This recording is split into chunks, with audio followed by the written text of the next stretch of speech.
బాబాయ్ మీ పేరు? నా పేరు సత్యనారాయణ. ఎట్లా జగన్మోహన్ రెడ్డి గారి పరిపాలన ఎలా ఉందంటారు? బాగానే ఉంది. జగన్మోహన్ రెడ్డి గారు వచ్చిన తర్వాతే పేదలు అనేవారికి ఒక గుర్తింపు అనేది వచ్చింది. ఇదివరకు గుర్తింపు లేదు, ఉన్న వాళ్ళదే రాజ్యం లాగా ఉండేది. ఒక గుర్తింపు అనేది జగన్మోహన్ రెడ్డి గారు వచ్చిన తర్వాతే వచ్చింది. బడుగు బలైన వాళ్ళకు న్యాయం జరుగుతుందా మరి? బాగా న్యాయం జరుగుతుంది.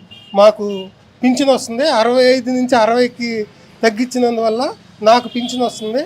మా వాళ్ళకి ఫీజు రింబర్స్మెంట్ వచ్చింది. ఎంత వచ్చింది? ఫీజు రింబర్స్మెంట్ విద్యా దీవెన కింద 12,000 3 సంవత్సరాలు వచ్చింది. గతంలో ఎవరు చేయలేదు? లేదు, ఎవరూ చేయలేదు.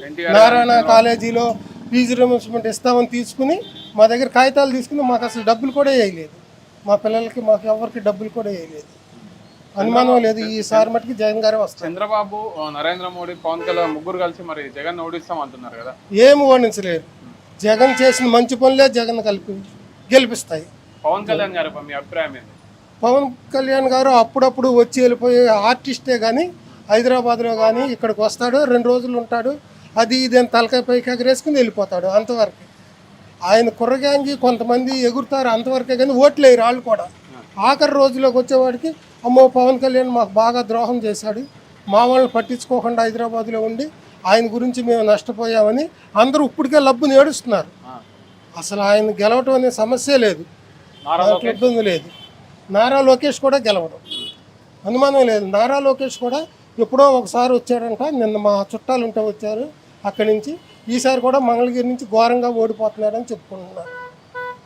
మొత్తానికి అధికారం మట్టుకు వైఎస్ఆర్ వస్తుంది, దాంట్లో అనుమానం. ఎక్కడ చేస్తారు? ప్రమాణ స్వీకారం మట్టుకి గ్యారంటీగా అమరావతిలోనే చేస్తారు, కానీ ఉండటం మట్టుకు అక్కడే ఉండి ఆ పరిపాలన మట్టుకు అక్కడ చేస్తారు నా ఐడియా ప్రకారం. అంతే. పవన్ కళ్యాణ్ గారు మీ అభిప్రాయం ఏంది? పవన్ కళ్యాణ్ గారిని చూసి ఎవరు ఓట్లేసే రోజులు పోయినాయి. చిరంజీవి గారు, నరేంద్ర మోడీ రంగంలోకి దిగింది కదా. నరేంద్ర మోడీ గారు వచ్చినా నరేంద్ర మోడీ గారు పవన్ కళ్యాణ్ చూసి రాలేదు. చంద్రబాబు నాయుడు ఏదో చేస్తాడు అనుకుంటున్నారు, కానీ చంద్రబాబు నాయుడు గారు ఏమీ చేయలేరు. రేపు వాళ్ళనే మోసం చేసి వాళ్ళనే పక్కన పెడతాడు. మళ్ళీ సోనియా గాంధీ గారి దగ్గరికి వెళ్ళిపోతాడు. మళ్ళీ సోనియా గాంధీ గారి దగ్గరికి వెళ్ళి వాళ్ళ కాళ్ళు పట్టుకుని ఇప్పుడు కేసుల నుంచి తప్పించుకోవటానికే మోడీ గారి దగ్గరికి వెళ్ళాడు ఆయన. లేకపోతే మోడీ గారి దగ్గరికి పవన్ కళ్యాణ్ గారు తీసుకెళ్ళి బతివలాడిచ్చి ఎట్లాగైతేనే తీసుకెళ్ళి కొన్ని సీట్లు బీజేపీకి రావాలనే ఉద్దేశంతో బీజేపీ వాళ్ళు వచ్చారు. అంతేగాని జగన్ ఈయన మీద బీజేపీ మీద ప్రేమ ఉండి కాదు, పవన్ కళ్యాణ్ మీద ప్రేమ ఉండి కాదు. వాళ్ళకి ఆంధ్రాలో ఒక్క సీటు కూడా లేదు బీజేపీకి. పవన్ కళ్యాణ్కి ఒక్క సీట్ అన్నా కావాలి అని చెప్పి 5 సీట్లో పోటీ చేస్తున్నాడు అంతవరకు. మళ్ళీ జగన్ సీఎం, మళ్ళీ జగనే సీఎం. బాబాయ్ మీ పేరు? నా పేరు రామకృష్ణ. ఎలా ఉంది జగన్మోహన్ రెడ్డి గారి పరిపాలన? ఎలా ఉంది? మళ్ళీ జగన్ వచ్చే అవకాశాలు ఉన్నాయా లేవా? జగన్మోహన్ రెడ్డి గారి పరిపాలన చాలా బాగుంది. మళ్ళీ ఆయనే ముఖ్యమంత్రిగా ప్రమాణ స్వీకారోత్సవం చేస్తారు. చంద్రబాబు నాయుడు గారు, నరేంద్ర మోడీ, పవన్ కళ్యాణ్ ముగ్గురు కలిసి జగన్ ఇంటికి పంపిస్తాం, జైల్లో పెడతాం అంటారు కదా. మరి ముగ్గురు కలిసినా 30 మంది కలిసినా జగన్మోహన్ రెడ్డి గారిని ఏమీ చేయలేరు. మళ్ళీ ఆయనే ముఖ్యమంత్రిగా విజయం సాధిస్తారు. సంక్షేమ పథకాలు అన్నీ బాగున్నాయంటారా? మరి చాలా బాగున్నాయి. ప్రపంచంలో కల్లా అత్యధికంగా సంక్షేమ పథకాలు ఈ ఆంధ్రప్రదేశ్ ప్రజలకు అందించిన వ్యక్తి జగన్మోహన్ రెడ్డి గారు. ఆయన సంక్షేమ పథకాలే పొందిన ప్రతి ఒక్కరూ ఆయనకే ఓటు వేసి ఆయన యొక్క విజయాన్ని చూస్తారు. చంద్రబాబు నాయుడు గారు అన్నిటికంటే ఎక్కువ నేనే చేసిన పసుపు కుంకుమ అని పథకం పెట్టి అందరికి మంచి చేసిన అంటుంది కదా. మరి ఆయన పసుపు కుంకుమ అనే పథకము ఎలక్షన్ ఇంకొక 2 నెలలు ఉందనంగా రిలీజ్ చేసి ఇచ్చారు. కానీ జగన్మోహన్ రెడ్డి గారు ముఖ్యమంత్రిగా ప్రమాణ స్వీకారోత్సవం చేసిన మొదటి రోజు నుంచే నవరత్నాలు అని ఏవైతే పథకాలు ఆయన ప్రకటించారో అవన్నీ మొదటి రోజు నుంచి అమలు చేసిన వ్యక్తి జగన్మోహన్ రెడ్డి గారు. ఆయన్ని గుర్తుంచుకుని ఆయన పథకాలు లబ్ధి పొంది ఆయన పరిపాలన బాగుంది అని అందరూ తలిచారు కాబట్టి మళ్ళీ జగన్మోహన్ రెడ్డి గారినే ముఖ్యమంత్రిగా కావాలని ప్రజలు కోరుకుంటున్నారు. సుమారుగా ఎన్ని సీట్లు గెలిచే అవకాశం ఉంది? సుమారుగా 140 సీట్లలో విజయం సాధిస్తారు వైఎస్ఆర్ కాంగ్రెస్ పార్టీ. జగన్మోహన్ రెడ్డి గారు, నో డౌట్. ఇక్కడ లోకల్గా చూసుకుంటే విజయవాడ పార్లమెంట్లో కేసీఆర్ నాని గారు, మరి తూర్పులో అవినాష్ గారు, దేవినేని అవినాష్ గారు గెలిచే అవకాశాలు ఉన్నాయంటారా? విజయవాడ తూర్పు కాన్స్టిట్యున్సీలో వైఎస్ జగన్మోహన్ రెడ్డి గారి ఆశీర్వాదంతో దేవినేని అవినాష్ గారు అత్యధిక మెజారిటీతో విజయం సాధిస్తారు. అలాగే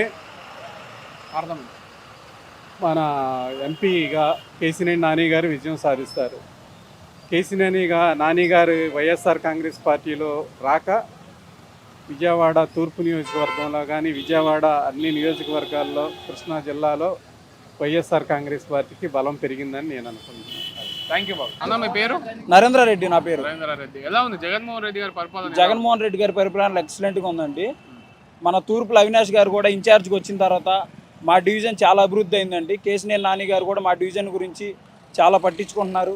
అందరూ బాగా చేస్తున్నారండి. మరి గద్దె రామ్మోహన్ గారు చాలా చేసామని చెప్పుకొస్తారు. గద్దె రామ్మోహన్ రావు అంటే ఏం లేదండి, ఆయన వీడియోలకే పరిమితం. జనాల్లో తిరిగే వ్యక్తి దేవినేని అవినాష్ గారు. ఎప్పటి నుంచి అది తిరుగుతుంది? ఇన్ఛార్జ్కి ఈకు ముందు నుండి తిరుగుతున్నారు, ఇచ్చిన తర్వాత కూడా తిరుగుతున్నారు భారీగా. అది గద్దె రామ్మోహన్ రావు ఏంటంటే ఓన్లీ వీడియోలకి షో రాజకీయాలు విగ్ మాస్టర్. గద్దె రామ్మోహన్ రావు అనే ఒక ఆయన విగ్ మాస్టర్. అది మళ్ళా అవినాష్ గారు గెలిచే అవకాశం? అవినాష్ గారు 100% తూర్పులో గెలుస్తారు. పైన జగన్మోహన్ రెడ్డి గారు ముఖ్యమంత్రి వర్యులు అవుతారు. చంద్రబాబు నాయుడు గారు ఓడగొడతాము, కుప్పంలో నన్ను మీరు ఓడగొట్టేది ఏంటి, నేనే పొలివైన మిమ్మల్ని ఓడగొడతాను. అంత శిలమా చంద్రబాబు నాయుడు అనే వ్యక్తి లేదు. ఆల్రెడీ ఆయన వయసు అయిపోయింది. వయసు అయిపోయి ఆల్రెడీ పప్పు లోకేష్ అనే ఒక వ్యక్తి పప్పు. అది విషయం. మంగళగిరిలో గెలుస్తాడా లోకేష్ మరి? మంగళగిరిలో పోయినసారి ఓడిపోయారు. ఈసారి దానికన్నా నీచంగా ఓడిపోతారు. నారా లోకేష్ అనే వ్యక్తి ఒక ఆయన నీచంగా ఓడిపోతాడు. ఎవరి చేతిలో? ఆర్కే రామకృష్ణ చేతిలో. లావణ్య పోటీ చేస్తుంది కదా, లేడీ పోటీ. లావణ్య పోటీ చేస్తున్నా. ఆర్కే రామకృష్ణారెడ్డి గారు ఆల్రెడీ పోయినసారి సపోర్ట్ ఇచ్చారు. ఈసారి కూడా రామకృష్ణారెడ్డి అని ఆయన సపోర్ట్ ఇస్తారు. ఎందుకు జగన్ అన్న అంటే అంత ఇష్టం? జగన్ అన్న అంటే ఎందుకు ఇష్టం అంటే పేదల పక్షం నిలబడే వ్యక్తి జగన్మోహన్ రెడ్డి గారు. అంతకు ముందులో నీకు ఏమన్నా వచ్చినాయా పథకాలు నాకు వచ్చినాయండి. రైతు భరోసా వచ్చినాయి, అమ్మఒడి వచ్చింది మా అక్కోళ్ళ పిల్లలకి. మాకు మొత్తం జరిగినాయి. జగన్ గారు ప్రభుత్వంలో సబ్సిడీలో ట్రాక్టర్లు వచ్చినాయి. మా ఊర్లో అందరూ బాగుపడ్డాం. అది జగన్ వస్తే బాగుంటుంది. మళ్ళీ జగన్ గారు వస్తే బాగుంటుంది. విజయవాడ తూర్పులో అవినాష్ గారు గెలుస్తారు. 100% గెలిపిస్తాం. మరి కేపాల్ గారు పాలు రావాలి, పాలన మారాలంటున్నారు. ఆయన అసలు వ్యక్తి ఆ జనాల్లో కనపడిన వ్యక్తి. ఆయన రాజకీయాల్లో దేనికండి చెప్పండి మీరు కూడా. అది విషయం మనకు అవసరంలా. మనకి పాలన మారాలంటున్నారు. పాలు రావాలి, పాలు వస్తాయి డైలీ పొద్దున్నే. పాలన కూడా మారిందిగా మొన్న ఎలక్షన్స్ లో. చంద్రబాబు నాయుడు దెబ్బకి అందరు జనాలు విసిగిపోయారు.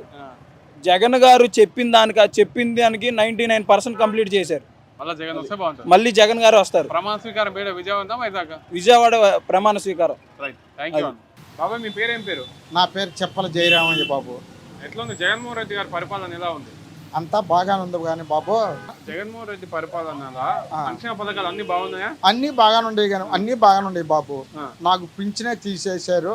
నేను ఉన్నవాడిని కాదు. 57 గజాలేను బాబు.